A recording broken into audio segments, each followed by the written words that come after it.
I've often asked the question, if you are a black woman, a black girl, because before you're a woman, you start sport when you're a girl.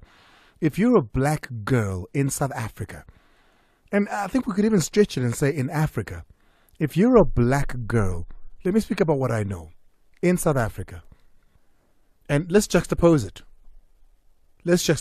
There are men who are cricketers, rugby players, swimmers, soccer players. I can mention many other sports, man. Racers, bikers, who do all sorts of sports. South African, based in South Africa, who are millionaires. That's a fact.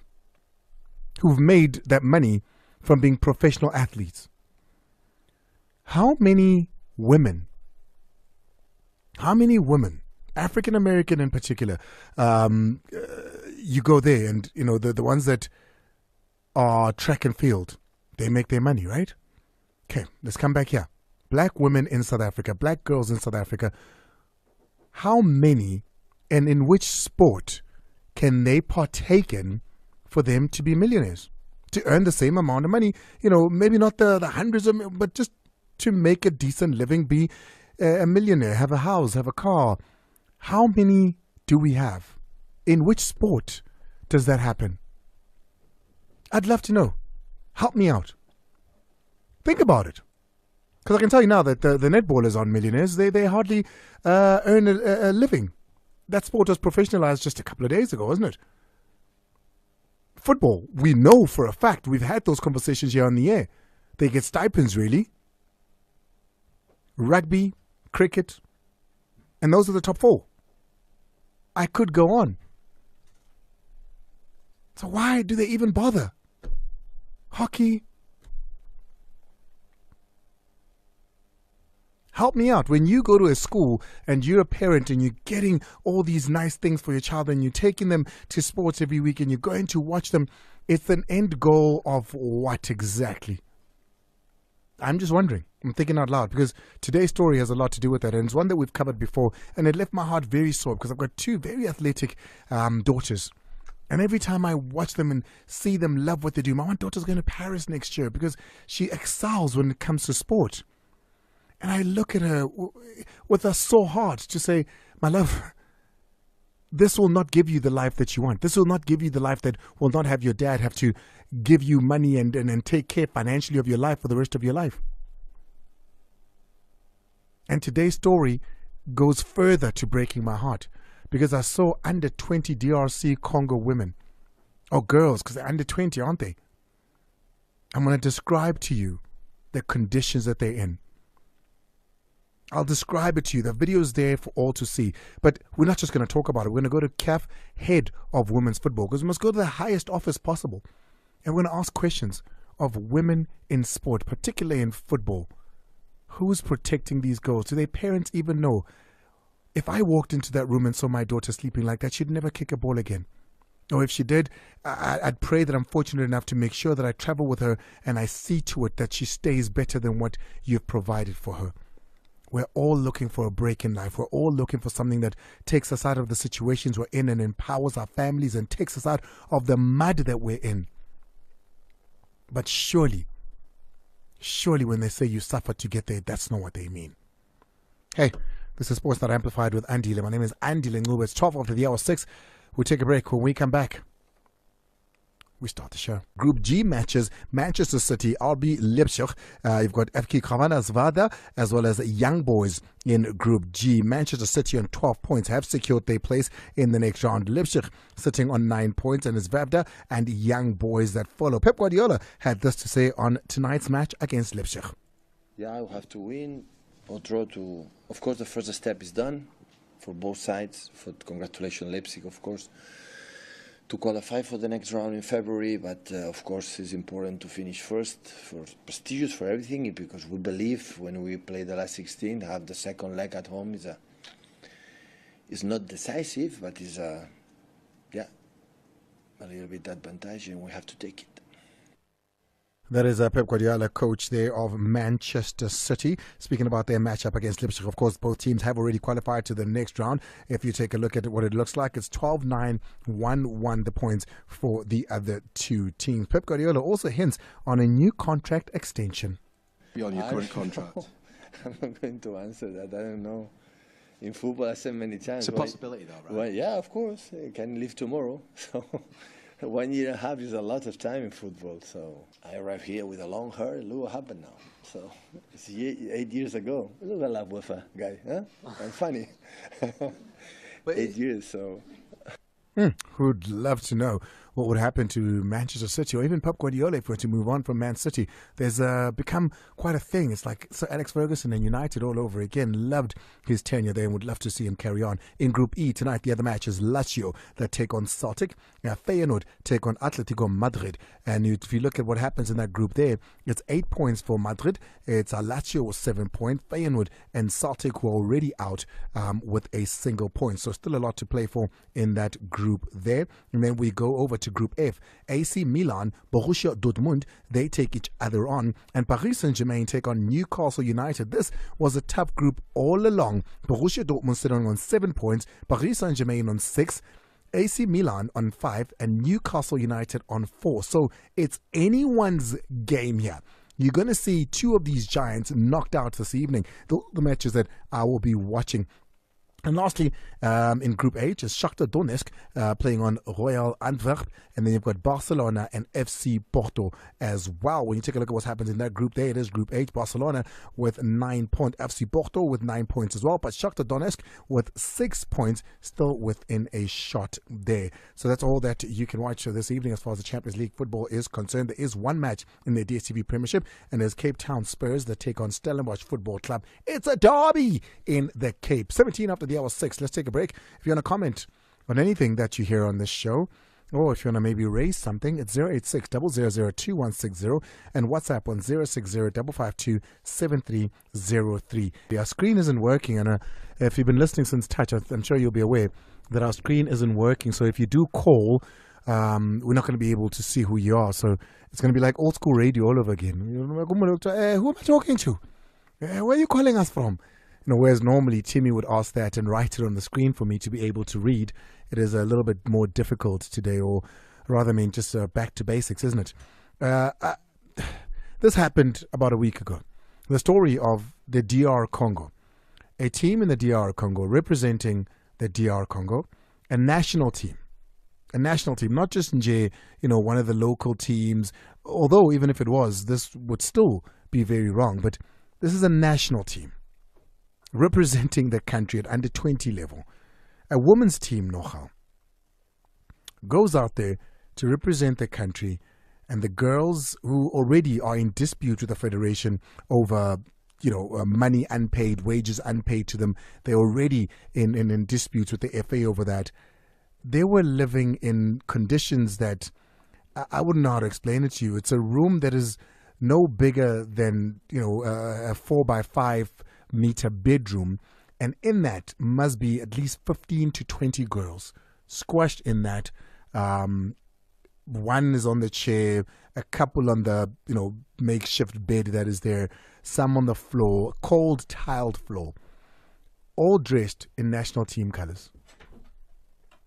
This is on duty, on national duty, at camp, in a small room somewhere. Surely this is not right. So we decided, let's go to the highest mountain possible when it comes to women's football, CAF Women's Football Leadership, and ask them how much is being done about women's football. Is there even a care in it? And in order to do so, we start firstly just to tell us the story in a little bit more detail. Julia Wanjeri. Julia Wanjeri is coming out of Kenya. She's the African women's football journalist out in Kenya. She joins us now on the line. Julia, hi and welcome. Thank you. Oh, it's great to have you, Julia. How's Kenya? It's cold, and we're ready for the WAFCON qualifiers starting tomorrow with your neighbors, Botswana. Oh, I can imagine that's going to be an exciting one. But unfortunately, it's not the good news of WAFCON qualifiers that we're here to talk about. It is rather what we've been seeing on the internet, and we ignored it the first couple of times when, in the DR Congo, women were fighting for their money when they were not being paid their stipends. But the latest videos showing them at camp, the under-20 team, that's just beyond sad. It is really unfortunate. It is unfortunate, especially when you consider that's a World Cup qualifier. It's not a friendly. It's not a CAF tournament. It is a World Cup qualifier. So it is very, very unfortunate.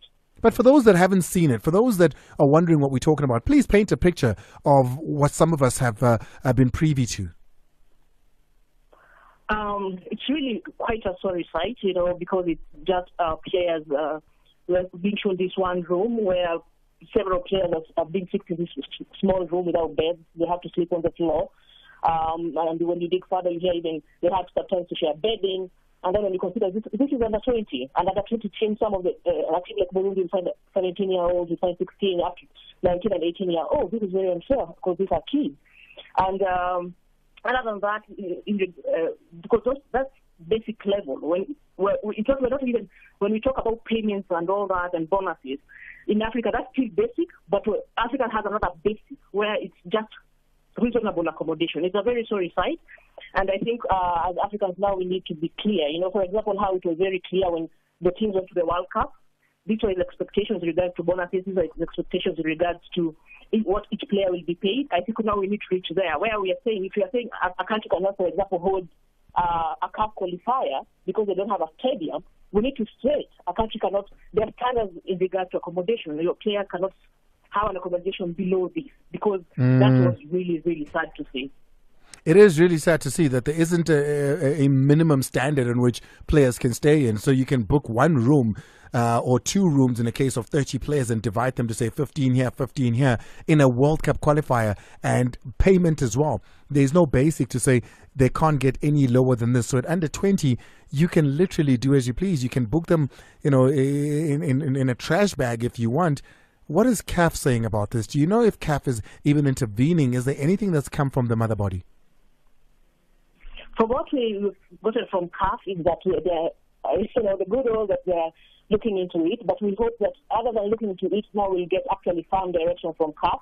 And also from when you ask further, even up to the global level, you hear there's a bit of money that comes to these things, So can we be told how much comes to a World Cup qualifier, for example? Because after this U20, we went to the U17, under 17 Women's World Cup qualifier started just as we turn the year 2024.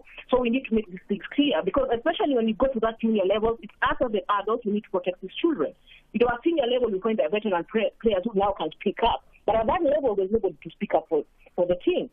So as the people in the game, as journalists, as the people who are covering the game, and also, of course, we hope other football officials can also start speaking up, especially at the continental level, and even at the zonal level. We need to have a much firmer voice in regards to what is expected. And also, if this doesn't happen, what next? Because this is very unfair. Because especially now, I'm sure if we are now to talk about the football officials in the particular country, the federation officials, I'm sure they're not sleeping in a one-bedroom, on the floor. I'm sure they're sleeping in third, fourth, five-star hotels. So we need to be very candid in regards to some of these issues. Tommy, I know here in South Africa, not at national level, that we don't that doesn't happen at national level, but I do know that at club level, we have seen things like that happen. Where else in Africa would you say you've seen or know of atrocities like the ones that we're seeing at the moment in the DRC? Is there other places in Africa where awareness needs to be spread to say, respect women's football as much as you do men's?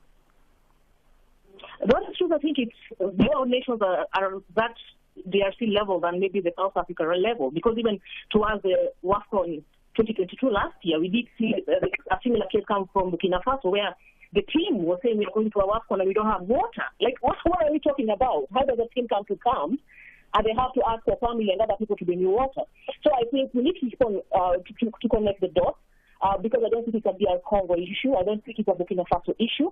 And I think there are more teams and there are more nations that go through this, especially in those lower nations where they need to play. Like South Africa, there's a lot of voice because the players are already out there, you're a big team, so there's a kind of muscle you do have, but the nations that are emerging, the players feel like they need to take one for the team. So the much quote unquote smaller women's national team is playing at a senior level.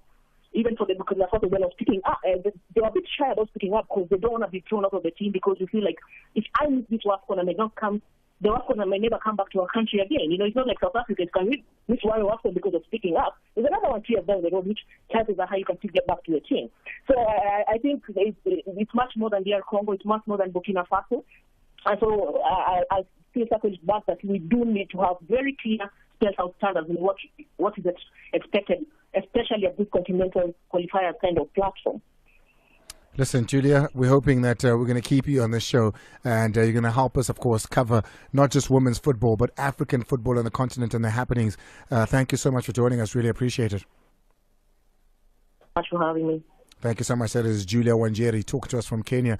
It is really a sad story that we've all come across. Let me go now to a very good friend of mine. I've traveled the continent with her covering football, and she's probably one of the best when it comes to covering football on the continent and other sports as well. But most popular, of course, for football is Usher Komugisha, African football. She can be seen on Al Jazeera, BBC, CNN, ESPN, Sky Sports. She's a commentator as well and travels the continent just doing sport. Usher, thank you so much for joining us and welcome. Thank you so much. Unjani Andile. Hey, Tarabwe. Oh, my Zulu is finished now. That's all you've got. Your minutes have run out. My minutes are out, man. Listen, I enjoyed your coverage on your Twitter. You can follow her. It's Usher, spelled like Usher Raymond, the singer. Komugisha on Twitter. She covers Man United brilliantly. It's the reason why I follow her. But right now, let's talk about something that is very close to you and I's heart, African football and the progression of African football, especially when it comes to women, Usher. What we saw in the last couple of weeks, what's been trending and what the world has been looking at is us presenting ourselves in the way that we have, the under-20 DRC women's national team. I mean, I saw the images, and for me, it's very sad. It's very sad on so many fronts. I don't have to repeat what everyone has already said. The Democratic Republic of Congo is one of the richest countries in the world, resource-wise. But when we bring it down to sports, for me, it's now at this point, it has to be a policy issue. We need CAF, just like they said, for clubs to get licenses to play in the CAF Champions League, they must have youth teams or they must have women's teams, right? We need to do the same for the national team so that we protect girls and women from leaders who do not understand the concept of Ubuntu. Because I don't understand how leaders who will not have their daughters, wives, or sisters staying in such conditions, doing exactly the same for, other, girls and women. So for me, I think that CAF has to be very tough about this issue, and FIFA also has to come in, just like we saw with the issue in Spain about Rubiales eventually resigning from his position as a federation president, and how that escalated quickly. But in the DRC, it's not happening because they're not champions. They're not necessarily in a space where they can talk, But everywhere else, for you to get liberation, you must fight for it, But who's fighting for these women, And also we cannot say, it's the women who are maybe part of the EXCOM at CAF. No, it has to be an Ubuntu issue. Can we treat these women and girls as human beings first, but also as professionals? At the moment right now, they're not doing exactly that. And we haven't even reached the conversation around gender equality, because that's not the point. The point is, if you have a budget as a government, how can you have the men, for example, staying at Soho-san and the women are staying in dormitories? How does that even make sense? So we have to go back to the fundamentals. CAF and FIFA must really, look into this and do something about it. The other day, Andile, Côte d'Ivoire, the country that is hosting the Africa Cup of Nations, in a couple of weeks, withdrew their women's senior national team from qualifiers for Paris 2024 Olympics. Why? They don't have money. This is a country that has spent almost $900 million preparing for an AFCON, but doesn't have, less than $100,000 to, send their team to play against Tunisia. So for me, this is very unacceptable. And it's something they would never do for their men's team, regardless of how, in inverted commas, bankrupt they are. But let me throw in and be the devil's advocate here, Usher, for a minute, and say somebody who's listening is going to say, yeah, guys, but women's football does not make money. So therefore, it's understandable when money is not spent on them because they don't make money, particularly on the African continent. I mean, we've seen it go on to do well in European countries, some Asian countries, and especially in the USA and in Australia. Their women's team have done well from a club level all the way to the national team, and there's money being invested in that. There's private sector that is in that. In Africa, it's a little bit different. So how are we supposed to spend money in women's football when women's football isn't making money? What do you make of that argument? I'll give you two examples. Number one, you can't expect results where you haven't invested. You must first invest, and then you'll get results. You can't say, I don't think I will make $1 million in 10 months. Can you first invest, and then you can get the results that you're talking about? But since you're South African, I'm going to give you a very good example. So you have Banyana, who are the current African champions. And before the AFCON in Cote d'Ivoire, Bafana Bafana had not qualified for the AFCON in Cameroon, right? And we are, let's say, in the pandemic. You don't really have fans in the stadiums. So how exactly is men's football making money in this case? And because we're talking the national team, there's no other avenue. And you can't say merchandise because I have not seen a single jersey made by Le Coq Sportif on the market in South Africa. So which business are you talking about? Who and where is the money coming from? So you can't make such sweeping statements that women's football doesn't make money unless you've actually invested the same amount of money, and then you can come and make the claim to say, oh, we haven't made the money. So you have to say, okay, we're putting $1 million for the men. We're putting $1 million for the women. And then let's see who is not making the money. But you haven't put the same amount of investment, and then you're making claims. So for me, I think also that the authorities in football, they need to treat women's football as a product on its own. And it's not a charity. It's not a charity concept. You have to really invest for you to make that money that you're asking for. You have to give it a chance. The Ivory Coast just hosted, of course, the Champions League now. We saw how well that went from what we were seeing on television. The organization looked great. The stadiums looked good. You were there just a couple of months ago. The AFCON is coming in a couple of weeks after Marrakesh, where we have the awards on the 11th, then focuses on the AFCON. Ivory Coast, state of readiness? I think for me, it was a great decision for CAF and Ivory Coast to host the Women's Champions League in Korogo and in San Pedro, which are, some distance away from Abidjan and Yamoussoukro, which is the capital. So imagine you have games like in, let's say, PE, and let's say Polokwane, right? But the attendance of the fans, we've never seen this number of fans at the CAF Women's Champions League. Obviously, we didn't have these numbers in Egypt and even in Morocco, when the tournament was held last year. So groundbreaking because also, Cote d'Ivoire, Ivory Coast is a footballing nation. People love their football. If you look at the stands, if you go to YouTube, the interest has gone up.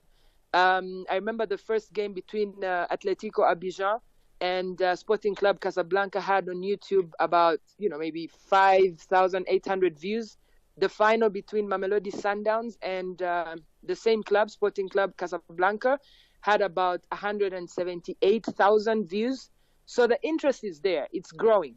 And we have to have those conversations where we're saying, okay, can we have also more women's football on television? But also going back to the AFCON, I think that Cote d'Ivoire is going to give us a better show than we saw in Cameroon. With all due respect to Cameroon, I love Cameroon, but I think Cote d'Ivoire has a better road network, more infrastructure to really give Africa a good show. So I think things are looking good for the AFCON.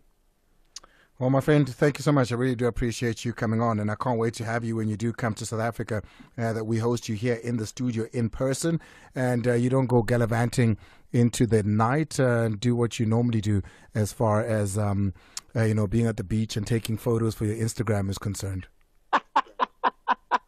Andile, you best believe I'm coming for the Basketball Africa League, the Kalahari Conference. First time we're coming to South Africa. We're very excited. See you in March. Bonne nuit. Merci. Merci beaucoup. 1838 on the Mighty Metro FM. Thank you so much to Usher. We take a break. When we come back, we get in Mescaram today. So she's a CAF head of women's football. So looking forward to that discussion there. We're trying to get a hold of Mescaram Tedese, who is the CAF head of women's football, on the line. Hopefully we'll be able to get a hold of her. But, the conversations that we just had with two astute, some of the best journalists on the continent. They travel the continent, work on the continent. I've bumped into them with my CAF work many a times on the continent, highly regarded on the continent as well. And my question still stands. And if you know, please let me know. Please let me know, because you can be an average sportsman, right? You can be like an average guy, like you're not the best cricketer there ever was. You're not the best cricketer there ever was. You're a good cricketer, and you get to play, cricket at provincial level. You get to play football at club level. You play for whichever team in the DSTV Premiership. You play rugby for the Sharks, whatever. And you're an average, and you spend 10 years doing that, and you can be a millionaire. In order for you to make money and be that as a black woman, you have to be exceptional. You have to be the best to ever do it. No, you can't be average. You can't be good. You have to be the best to ever do it. No other black person, male or female, has ever done that. You have to be Caster Semenya. No other person alive has ever done what you've done. That's the level of what you must be to be a woman that's successful. Financially so, in sport, in this country. And like I say, I would stretch it as far as the continent. I always say, I like to learn. If I'm wrong, please call me. Let's have that conversation. Let's talk it out. Show me where I am wrong. I'm going to take your voice notes in a bit. If we're unable to get a hold of... See, this is always the danger when you have journalists before you have a head of women's football. They listen to the conversation and they're like, I'm not sure I want to jump into that one at the moment. So I'm not sure if Timmy is going to win with that one there, but we'll be taking your voice notes. I do see them while we wait for that. And if it doesn't happen, then hey, we'll save it for another day. Malcolm, let's take a break. Go to our voice notes while we call the CAF head of women. Well, I want to talk about Mamelodi Sundowns. Yeah, Mamelodi Sundowns, when they come back from the break, I think they're gonna dominate, but it's not gonna be like last season. See, it's not gonna be like last season. And I also wanna wish my daughter happy birthday in advance. Her name is Julia Wanjeri. This is Kwena Moimana, ain't you, Mister? Kwena just wanted. Hey, Andile. Kwena just wanted to wish his daughter happy birthday. Happy birthday to your daughter, Kwena. We wish her the very best, and perhaps consider the conversation that I've been having as far as she's concerned. Sundowns come back tomorrow on Wednesday, right? They play Super Sports, so let's see how that turns out. Hey, Andile. Hey, Tom. How's it, Pause? Easy. The way you announce these European teams, yeah. Shakhtar Donetsk, FC Bordeaux. Real Madrid. To answer your question, how long have black women been in professional structures of sports, and how long are those teams been in existence? You cannot compare Manchester United to Kaizer Chiefs and their salaries. Let's be realistic before we start putting gender into this thing. Women have just recently started going professional in football, and they don't have sponsors. even if they do have sponsors, they haven't got the same amount of sponsors as men, because men's football and men's sports have been in existence for centuries. That's why they have a lot of sponsors, and they are very credible, and they are known out there to sponsors and the public. So that's why people sponsor them, and we got brands sponsoring those sportmen. So let's not make this a gender thing without being realistic. Let's just be realistic. I cannot go and play for Kaizer Chiefs today and expect to rake up all the sums. I have to start small. I have to start small. Even you cannot compare a Motsepe Foundation team to a PSL team. Let's be realistic, guys. Okay, listen, I hear you, and you heard me. I asked the question to Usher as well to say, what about the monetary value? To say men's football makes a lot more money, so therefore it makes sense that the money spent on them. But that wasn't my conversation. You, in fact, agree with me, because which sport, women's sport in South Africa is professional? Which one? Which sport? And that's my question, to say, in 2023, regardless, netball has been played for over 20, 30 years. Soccer has been played for over 20, 30 years. Desiree Ellis playing for Banyana Banyana was how many years ago? Cricket and rugby have been played for many, many years. My question is, which of those sports is professional? None. Zero. They aren't professional. They're professional teams, but there isn't a professionalized sport for women, is what I'm saying. Particularly ones that have to do with black women. You don't see us in the water, so I'm not going to speak about the water. So which one is professionalized? And if it is not professionalized, how is it going to get sponsors? If I am not a professional team, how do I get sponsors? And that's the question I'm asking, to say which one is professionalized? How are they supposed to be making a living from it? So yeah, I agree with you in your part of what you're saying, but also you in your statement agree with me. And that's the conversation we need to have. Hey, come on, but Lana, Africa, only in Africa you will find people in the boardroom making more money than the actual players. Only in Africa you will find journalists making more money than the actual players.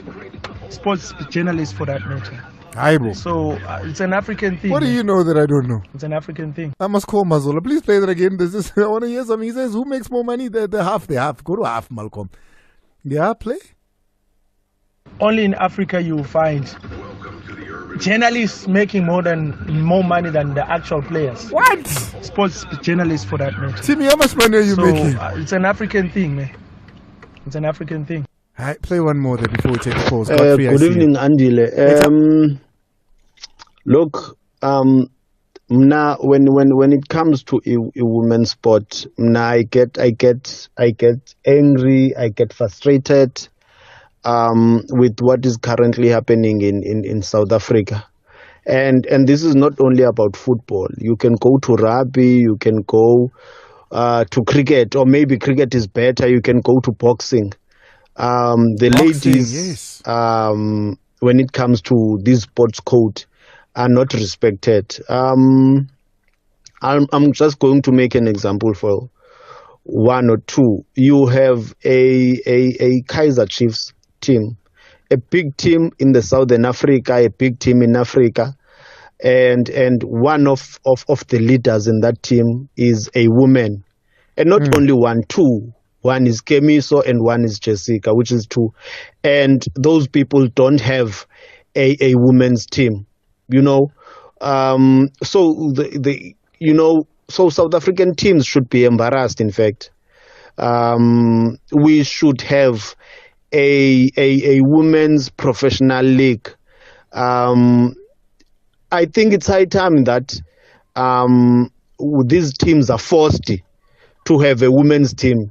Like when a team is forced to have an MTC team when they get promoted, we should force this team to have a women's team, whether it's government that forces them, whether it's PSL or its sponsors or whoever, but they should be a women's team. For every PSL team, there should be a women's team. You know, that's such a... The CAPE. See, that's such a beautiful thought, and I appreciate you for it. But what if I say to you, PSL teams, some are struggling to pay salaries. They're struggling to keep afloat. Some just keep afloat. So if that's the case, what does that mean then for their women teams? You know, if we're trying to keep afloat here, to add that baggage, I hear you, and I don't know the answers. I don't have all the answers. That's why we have these conversations. I don't have all the answers. I'm still wanting to know, how do we make it professional first? You know, it's not about, yeah, but they don't make money. They're not professional. You know, they're not professional. I'm going to take your calls in just a bit. But hey, remember, what an exhilarating weekend it is, and I want to tell you all about it. Visit betway.co.za and never miss out on the non-stop action. Get way more with Betway. An exhilarating weekend of football. Some scintillating ties have set the stage of an incredible week of sport. European Cup fixtures are back, and Betway is offering you a chance to win your share of 640,000 rands with a Champions League group promotion. Top up today and get an extra back with Betway's Top Up Tuesday special. The excitement never stops with Betway. Visit betway.co.za to bet on every unforgettable sporting moment. Get way more with Betway. I think we've got Godfrey out in Pretoria. Godfrey. Godfather? Godfather? Oh, man, I think there's an issue with that line there. Let's move on. Let's go to Benzo. I think it's Benzo in Palm Ridge. Benzo. Hey, Tap. Hey, how are you, brother? Yeah, no, I'm always fresh. I'm always good. Talk to me. Yeah, man. Look, when it comes to South African football, like ladies football, what we need, Andile, it's sponsors. We need to invest. You know, I always say when we need... Benzo, hold on. Before we go there, I just want to ask you a question. Do you watch women's football in South Africa? Only Sundowns. Only Sundowns? I only watch Sundowns. I'm a Sundowns fan. Where do you watch them? No, I just watch. Remember, SABC one. Sometimes. Why don't you go to the stadium? Andy, I'm not a person who likes going to a stadium. Honestly speaking, it doesn't matter which team it plays, even if they say it's free entrance. When I go to stadium, which means I have a work to do there, you know. Personally, I don't like going to stadium. All right, I hear you, Godfrey. I hijacked your point. You were saying. I won't generalize when it comes to that. I understand that we need to support it, and I'm one of the perpetrator who doesn't go to the stadium, who doesn't support women's football. But the thing is, when we look at the standard of ladies football, and I'm saying that we need more investors. How are you going to get investors when you're not even professional? No, but then I'm saying that when we start, but I mean, Hollywood is coming in. So they've done an amazing job to assist and get in there, but you know, once the league is professional and it's run, so I think then things are going to be better. I mean, it's a very well run league. It's one of the better things that SAFA do. But thank you so much, Godfather. I appreciate it. Thank you so much, Andile. And I need to comment again for Dan Dance. We spoke about him when he was hired. He's doing a great job at Morocco. We had a lengthy conversation, me and you, but he's doing a great job. He really is. We must have him on. You know, we haven't had a Dan Dance on in a while, but thank you so much. I appreciate it. I can't wait. No, it's fine. We'll try to get him. We really did. And you know, this is what I like when I'm good for. You know, you can call here. We can agree or disagree, but it's all in good faith.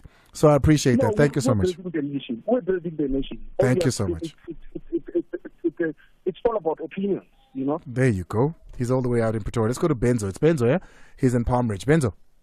Hi, Mr. Andile. I hope you're good. Can you hear me? Yeah, loud and clear. Yeah, sorry about that. No, for me, if like I have to comment on this women's sport being professional, I mean, like, I don't really blame Chiefs and Pirates for not having a women's soccer team. I mean, like, the league that is there so far. I actually agree with you. They are not yet professional league. So if like we're gonna force each and every PSL team to have a women's league, at the end of the day we're gonna come back here and complain that some players have not been paid salaries and all that, because PSL teams are struggling financially. Yeah, but can you imagine if there was a Chiefs team or a Pirates team in that women's league? Can you imagine what that would do? Yeah, because listen, I don't care for the results in the men's team. Those two teams are still the giants that they are in African football, particularly here in South Africa. Exactly. So I just wish SAFA can make a plan, especially if like those two teams, of course, as like you're saying, if they can be involved, I think they can take that step ahead in terms of pushing this women's league being professional. But what would it take for you to go to the stadium and watch women's football? For me, Andile, I attend all PSL, like most PSL games. No. I'll ask you again. What would it take for you to go attend a game and watch women's football? And be honest. Nothing for me. I'll just go anytime, as long as. So why haven't you gone? Because most of the games I don't even know, like when are they playing? I don't even know where are they playing. That's my only issue. So there's no lack of information. Yes, exactly. All right. Benzo, I appreciate you. He's all the way out in Palm Ridge there. We're going to end it here today. Tomorrow's Wednesday. We'll focus a lot more on, thing that we love to talk about, isn't it? It's 4 after the hour 7. My name is Andile, and we'll be back again with my team tomorrow. Hey, listen. For Mamela, Ola Para, Pela, Manzomi.